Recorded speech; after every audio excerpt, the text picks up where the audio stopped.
In Africa, the cradle of mankind's birth, powerful kingdoms rose, a story of worth. From ancient times to the Middle Age, a continent's tale, a captivating stage. With deserts hot, the Sahara stands tall, and Nile's great river through nations it does sprawl. A youth-filled land, the youngest population, diamonds and cocoa from its fertile foundation. Exemplary leaders, their legacy told. Nkrumah, Mandela, their spirits bold. Ellen Johnson Sirleaf, her first female leader, so wise. From Liberia's democracy, where freedom lies. Aliko Dangote, an entrepreneur's might. Wealthiest in Africa, a beacon of light. With refinery brand, his vision so vast. A symbol of progress, an icon to last. Namlolwe and Nyanza, a freshwater gem, reflected the dreams of many a gem. A continent of superlatives, it's true, with vibrance and vigor, a future anew. If history has shown such stars of grace, in Africa's embrace, new legends will trace. Let courage and dreams unite as one for a brighter tomorrow where greatness is spun. In this beautiful, colorful, and friendly domain, greatness awaits where hopes shall not wane, where tales of triumph weave a tapestry. Welcome to Today in African History.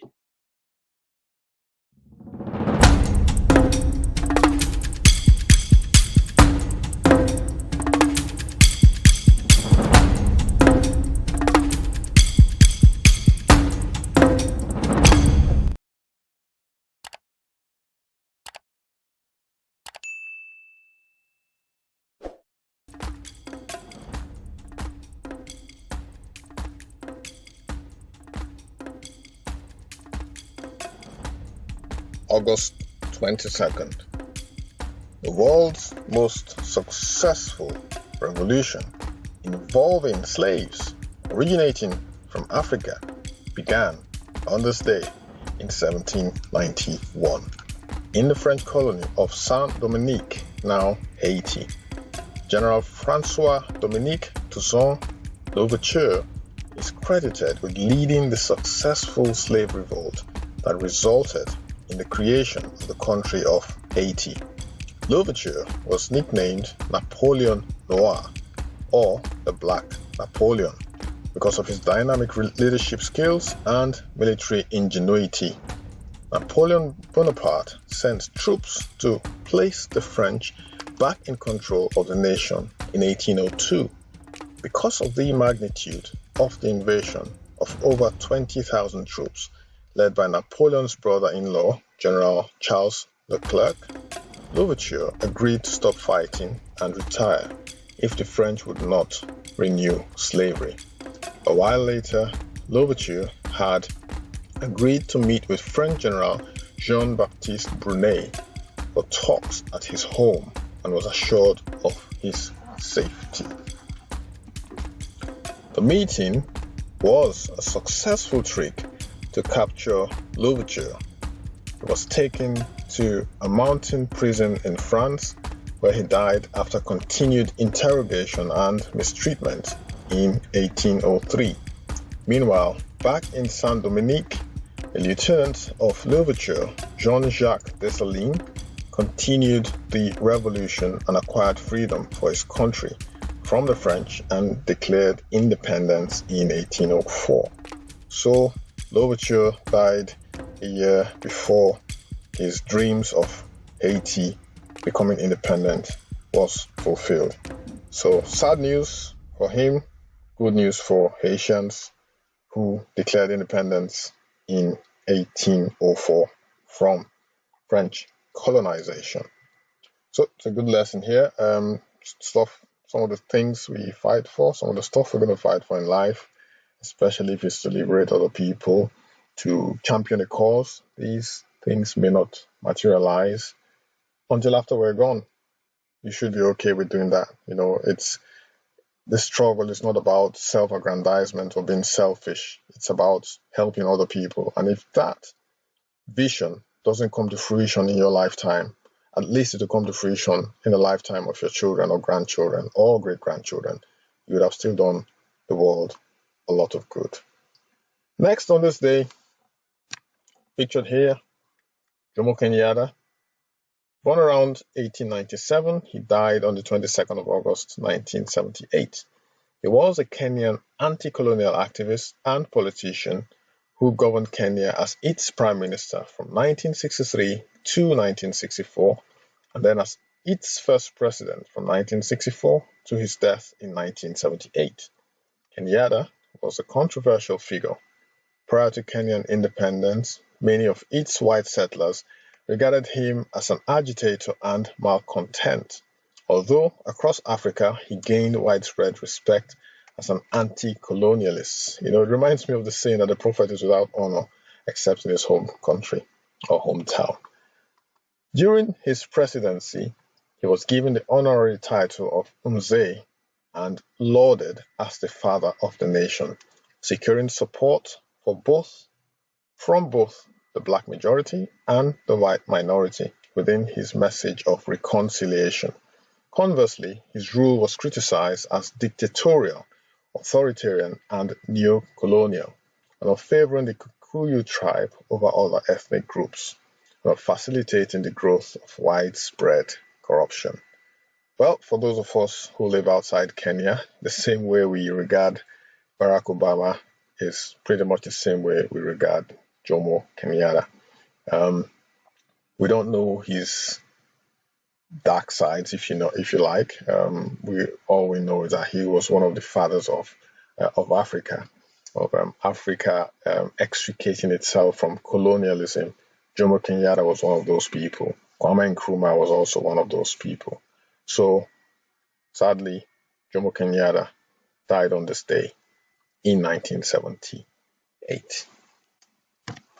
Last but not least, his name is Huey Percy Newton, born February 17th, 1942, and died on this day in 1989, was an African-American leader and co-founder of the Black Panther Party. He was a proponent of the right for self-defense, which was one of the main points of focus for the Black Panther Party. Newton believed and preached that violence, or even the threat of it, is sometimes necessary to accomplish your goals. The Black Panther Party members once stormed the California legislature while formerly fully armed in order to protest the outcome of a gun bill. Newton also pursued a PhD from the University of California, Santa Cruz in history of consciousness. His doctoral thesis was titled War Against the Panthers, a study of repression in America. Several factions had broken away from the main party, and one of these was the Black Guerrilla Family, or the BGF. On August 22, 1989, Newton was assassinated by a member of the BGF named Tyrone Robinson. Huey P. Newton was 47 years old at the time of his death. In 1991, Robinson was convicted of Newton's murder and sentenced to 32 years to life in prison. Well, again, Huey Percy Newton, born February 17, 1942, died on this day in 1989. He was the leader and co-founder of the Black Panther Party. While I don't agree with violence, the struggles of the Black Panther Party have been mostly met in the United States of America today. But violence, I've always said it, violence does no one no good. You can see that one of his own members, breakaway faction, assassinated him. Violence does no one no good. So, folks, on that note, we have come to Today in History's end. if that makes sense. So we've come to the end of today's Today in History. If you are here for the first time and you like what we're doing, support our young fledgling channel by clicking the subscribe button. Turn on your notification bell as well. Share the video, like the video, so that the algorithm can help spread this video to like-minded people. Let's grow together as Africans. Let's grow our continent. Let's grow our world wherever we're found, in the Americas, in Europe, in Asia. We're all Africans. We should all be one united family. Let's drive the progress of Africa forward. If you are here for the second, third, fourth time, you enjoy what we're doing, you haven't subscribed yet, it'll be really nice if you did subscribe to help our channel grow. Thanks again for dropping by. See you again tomorrow, bright and early, August 23rd, 2023. Take care of yourself. Have a good day. Bye for now.